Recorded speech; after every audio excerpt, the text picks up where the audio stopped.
I think so, yes. I feel the golden age is upon us. It's a little bit disguised, I'll grant you that.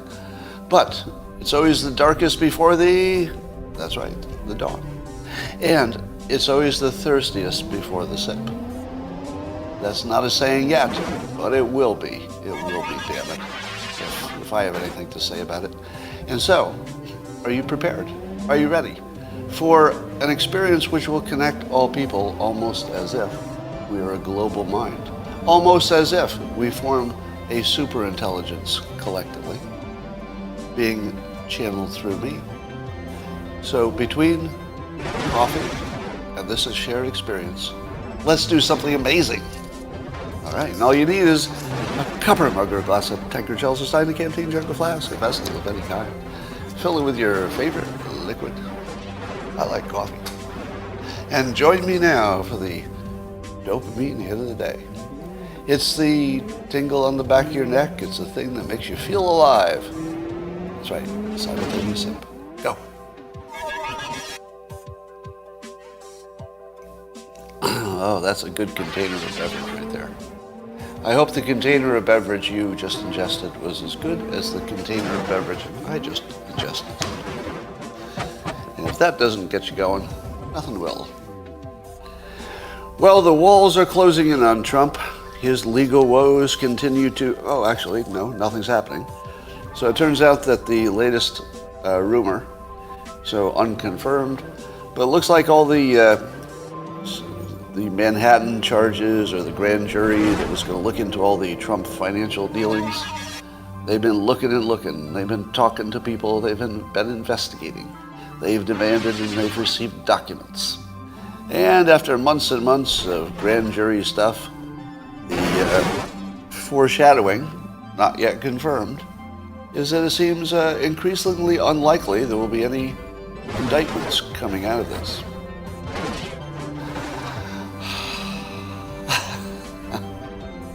Have we ever seen any President Trump witch hunts before? I feel as if it was nothing but witch hunts. You know, I'm not going to say that Trump was an angel all of his life. And the reason I'm not going to say it is because he told us that directly. He literally said in public, I'm no angel. But then he would tell you why, he could help you out as president.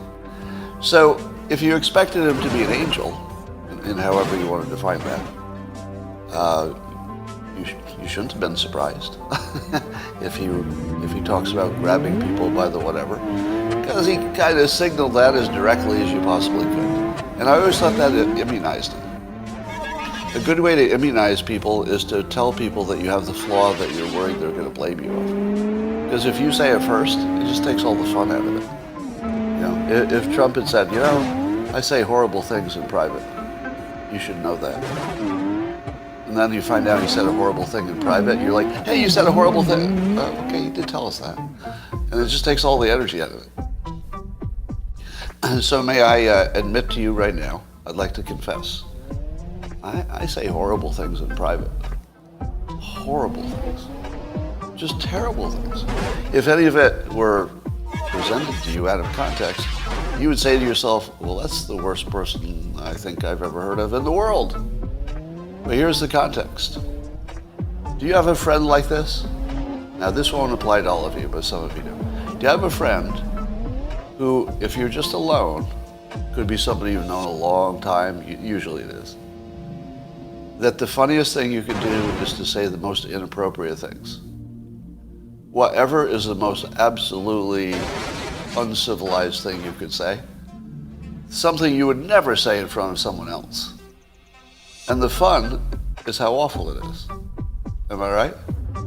So I often think if somehow, my digital devices are recording every word I say, and somehow it all came back to me, and you played these bits, they would sound worse than anything you've ever heard in your life. Like, you think you've heard people say bad things on hidden audio? You should see mine. Well, I don't know, you should hear them. If such things exist. But yeah, I'll make your head explode. But I wouldn't say it in public.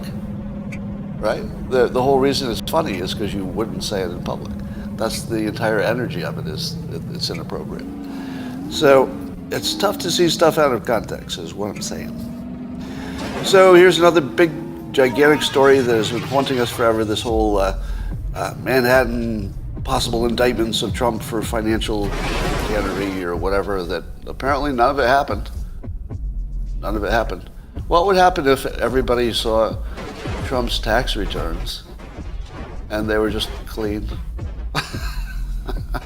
That would be the funniest thing, wouldn't it? After all this time, like, let's just say the entire tax returns became public and everybody was like, oh, this is going to be good. This is going to be good. And everybody's like salivating over it and they're like, huh, okay, there's nothing there. Because apparently that's what happened with these Manhattan indictments. There was nothing there. It's what happened with Russia collusion. Russia collusion, not there. The closest they could find is trying to confuse us after the fact that Russian interference in the election was the same as, or somehow adjacent to, Russia collusion with somebody running for president. Very different, very different. But that was the closest they could get to making that stick, is talking about an unrelated topic. That's the closest they could get. So, if Trump were to run for re-election, he would be the most vetted person of all time. I don't think I would ever worry again that he would be caught in some illegality or blackmailed. He might be the least blackmailable president now of all time. Am I right? I mean, then you add to that his age, right? At some age, you stop worrying about getting blackmailed. I was thinking about this the other day. At my current age, I was thinking, what if somebody blackmailed me? Like they really had the goods, whatever that was. And they said, okay, you're going to be so terribly embarrassed, your career will be destroyed if I release this information. Well, if I were 30, that would be pretty scary, wouldn't it? Because you're like, oh, my whole life's ahead of me. You're gonna let this stuff out. If it happened now, I feel like I'd think it was funny. I'm not positive, and I suppose it would depend on what it is, I guess. But I feel like I would just laugh. Because it's hard, nobody's gonna take my money away from me. Or at least, and nobody but the government, I guess. So I'm not sure what I would have to lose. It would just make me seem more interesting, even in a bad way, and I'd say, well, okay, I'll take that trade-off. If it makes me seem more interesting. And by the way, if you ever hear bad things about me, I encourage you to believe all of them, except the illegal ones. If you hear I did anything illegal, totally did not do that. Because I do try pretty hard to avoid illegal stuff. But if you hear anything that's just like wildly provocative, I would encourage you to believe it, even though it's very unlikely it's true. But if it's fun, you should believe it, if you enjoy. So now there's a story about, I guess Hannity was exchanging a whole bunch of messages, over 80 messages with Mark Meadows about the January 6th situation. And the big scandal is that Hannity was giving advice to the administration and the president through Mark Meadows. And I'm watching this and I'm thinking, remind me why this is a story. What is the part that's news? Is the news that Hannity and Trump were friends? Because they both talked about that publicly all the time. Everybody knew that. Did anybody think that Trump doesn't listen to people who are exactly the right person to give you exactly the right kind of advice? Who would you want advice from if you were a Republican president in a tight spot? Who could give you the best possible advice? Well, Hannity would be near the top, I would think, right? You don't have to agree with Hannity's opinions on anything for me to make this point. I'm just saying that Hannity's talent stack, as I've pointed out before, Hannity's just a perfect example of a talent stack. Somebody who, if you looked at any individual thing he has a talent at, speaking in public, knowing about politics, whatever. You'd say, oh, that's good. And sometimes really, really good. But there's not one of those things that stands out as the best anybody's been at that thing. Right? He's got a look, he talks right, he's got the energy. He just has everything. So his magic is there are no gaps. He just has everything. So it makes him, very effective. So if you were going to give somebody's advice in this exact topic, which is how do you handle the public opinion of something, I would go to somebody who's one of the best people on the planet in managing public opinions.